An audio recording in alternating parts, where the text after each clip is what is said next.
Lecture 28 juin, signe de croix. Ne mon aide, Seigneur, notre secours. Gloire au Père, au Fils et au Saint-Esprit, au Dieu qui est, qui était, qui vient, pour les siècles des siècles. Amen. Alléluia.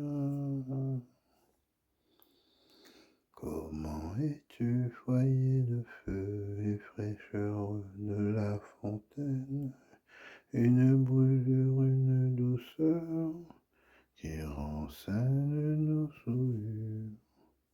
Comment fais-tu de l'homme un Dieu, de la nuit une lumière, et des abîmes de la mort tires-tu la vie nouvelle? Comment la nuit vient-elle au jour?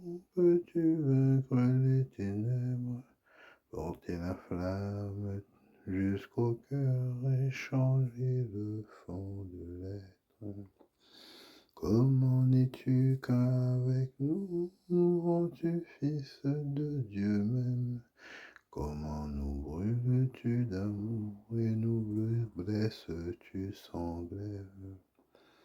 Comment peux-tu nous supporter, rester lent à la colère, et de l'ailleurs où tu te tiens, voir ici nos moindres gestes? Comment de si haut et de si loin ton regard suit-il nos actes?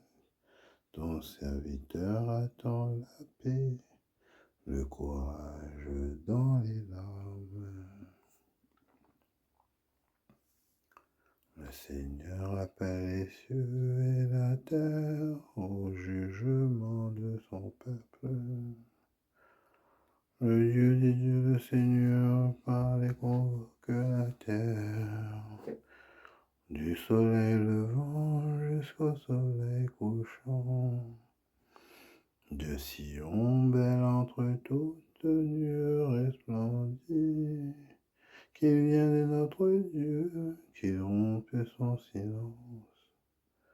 Devant lui un feu qui dévore, autour de lui éclate un ouragan. Il convoque les hauteurs des cieux et la terre au jugement de son peuple. Assemblez devant moi mes fidèles, qui scellent d'un sacrifice mon alliance, et les cieux proclament sa justice. Oui, le juge, c'est Dieu. Gloire au Père et au Fils et au Saint-Esprit, pour les siècles des siècles. Amen. Le Seigneur appelle les cieux et la terre au jugement de son peuple. Offrez à Dieu un sacrifice de louange. Écoute mon peuple, je parle, Israël, je te prends à témoin. Moi, Dieu, je suis ton Dieu. Je ne t'accuse pas pour tes sacrifices, tes holocaustes sont toujours devant moi. Je ne prendrai pas un seul taureau de ton domaine, pas un bélier de tes enclos. Tout le gibier des forêts m'appartient, et le bétail des hauts pâturages. Je connais tous les oiseaux des montagnes, les bêtes des champs sont à moi. Si j'ai faim, irai-je te le dire. Le monde et sa richesse m'appartiennent. Vais-je manger la chair des taureaux et boire le sang des béliers? Offre à Dieu le sacrifice d'action de grâce. Accomplis tes vœux envers le Très-Haut. Invoque-moi au jour de détresse.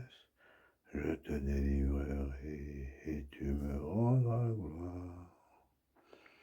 Gloire au Père et au Fils et au Saint-Esprit, pour les siècles des siècles.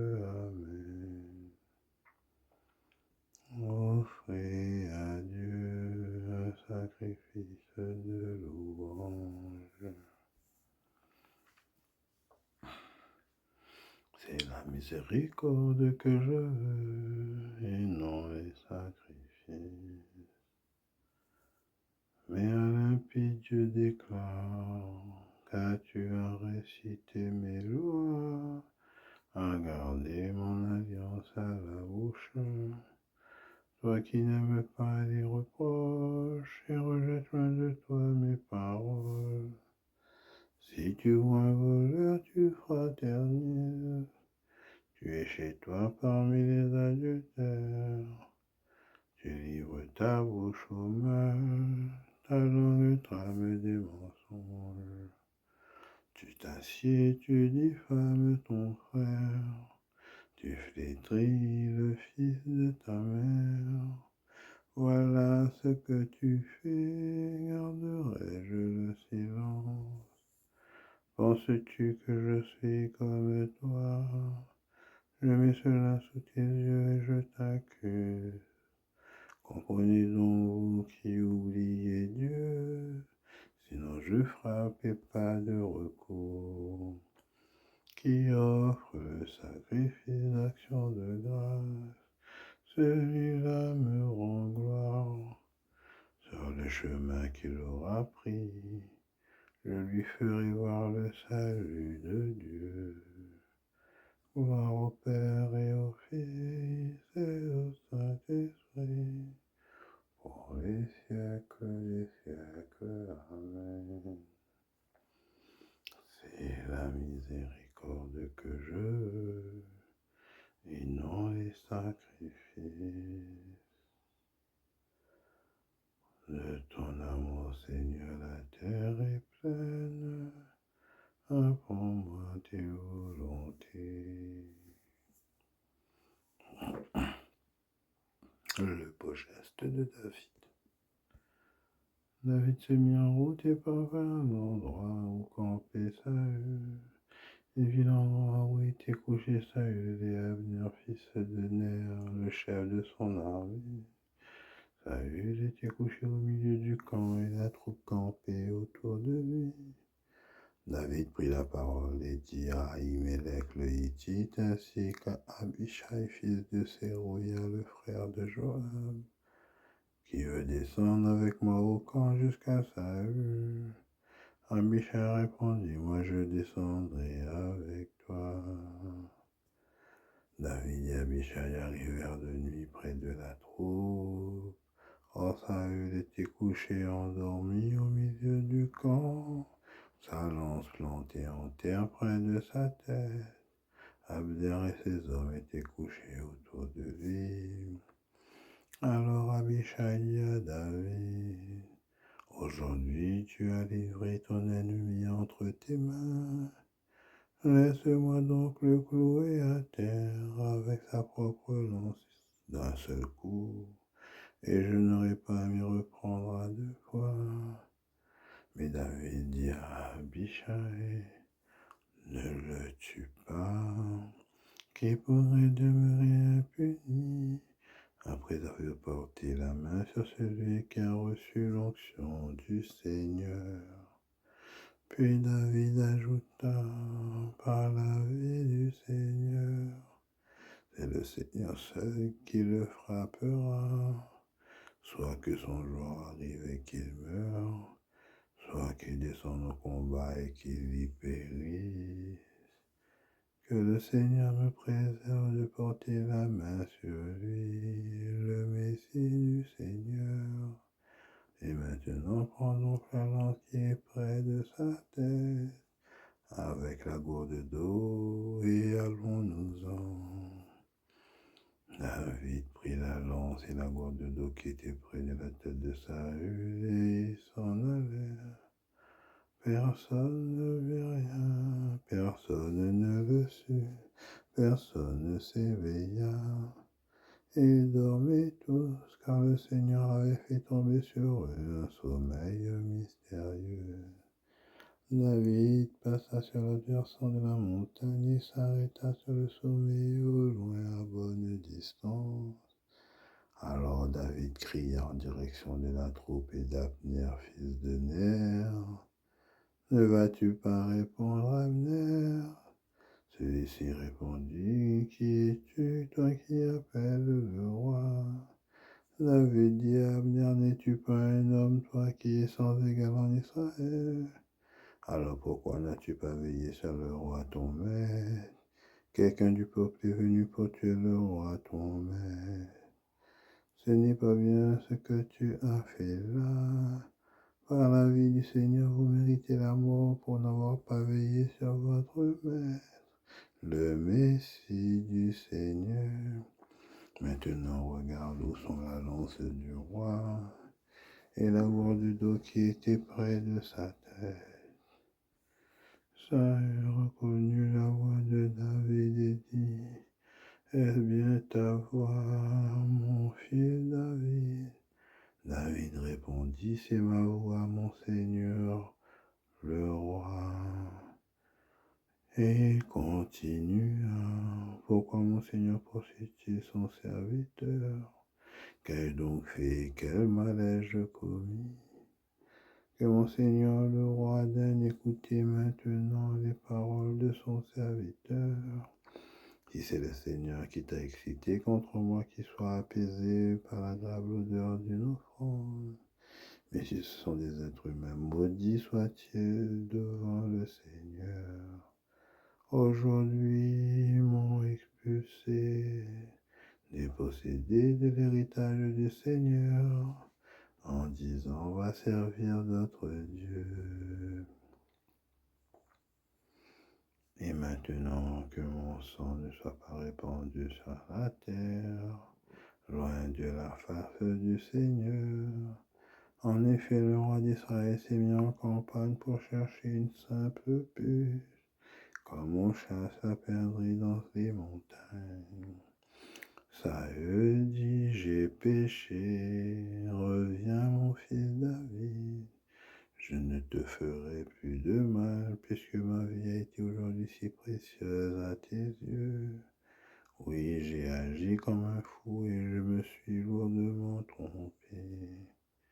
David répondit, voici la lance du roi, qu'un jeune garçon traverse et vient de la prendre. Le Seigneur rendra à chacun selon sa justice et sa fidélité. Aujourd'hui, le Seigneur t'avait livré entre mes mains, mais je n'ai pas voulu porter la main sur le Messie du Seigneur. Et de même que ta vie aujourd'hui a eu beaucoup de valeur à mes yeux, de même ma vie en aura beaucoup aux yeux du Seigneur, qui me délivrera de toute angoisse. Saül dit à David, béni sois-tu mon fils David. Oui, quoi que tu entreprennes, tu réussiras. Puis David reprit son chemin et Saül retourna chez lui. Heureux les miséricordieux, car ils obtiendront miséricorde. Heureux les miséricordieux, car ils obtiendront miséricorde. Sans miséricorde et le jugement, pour qui n'a pas eu pitié. Heureux les miséricordieux, car ils obtiendront miséricorde. La miséricorde se rit du jugement. Elle rend fils du Père qui est dans les cieux. Heureux les miséricordieux, car ils obtiendront miséricorde. Sermon de Saint Laurent Justinien. Lorsque Marie, confrontée en elle-même tout ce qu'elle avait appris pour l'avoir lu, entendu ou vu, comme elle grandissait dans la foi, comme elle progressait en mérite, comme elle était éclairée par la sagesse, comme elle s'enflammait de plus en plus du feu de l'amour, en revivant les révélations des mystères célestes qui lui avaient été proposés. Elle était comblée de joie, merveilleusement fécondée par l'Esprit, et elle s'est lancée vers Dieu tout en demeurant dans l'humilité. De réels progrès dans la grâce divine, élève jusqu'au sommet et transfigure de gloire en gloire. Heureuse sainte l'âme de la bienheureuse Vierge, habitée par l'Esprit, par son enseignement. Elle obéissait toujours et en toutes choses aux ordres du Verbe.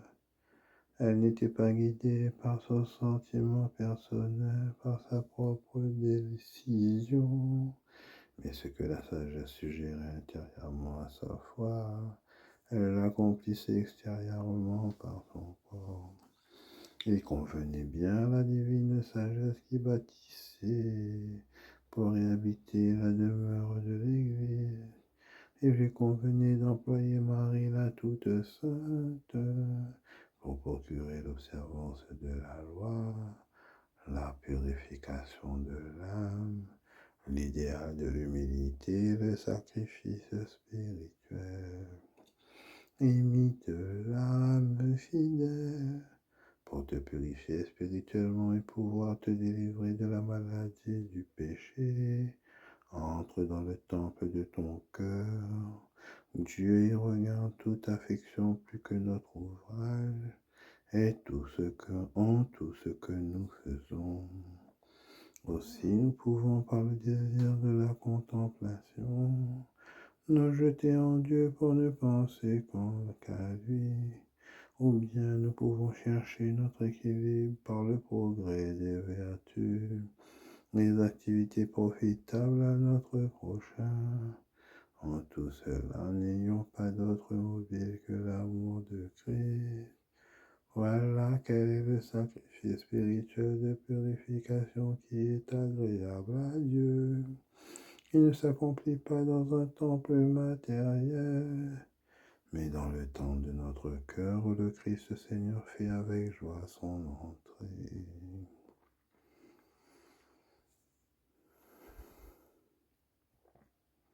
Le Seigneur est avec toi, Marie pleine de grâce.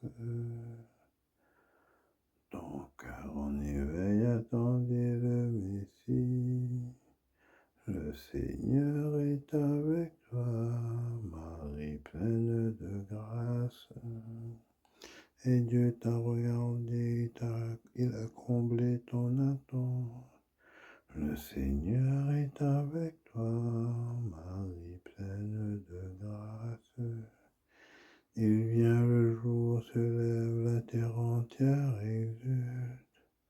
Le Seigneur est avec toi, Marie pleine de grâce. Dieu qui a préparé dans le cœur de la Vierge Marie une demeure digne de l'Esprit Saint, accorde-nous par son intercession de devenir le temple de ta gloire. Que le Seigneur te bénisse et nous garde, Père, Fils et Saint-Esprit. Amen. Soyez bénis en ce jour particulier où nous prions avec la Vierge Marie. Bon samedi et bonne messe pour ce dimanche.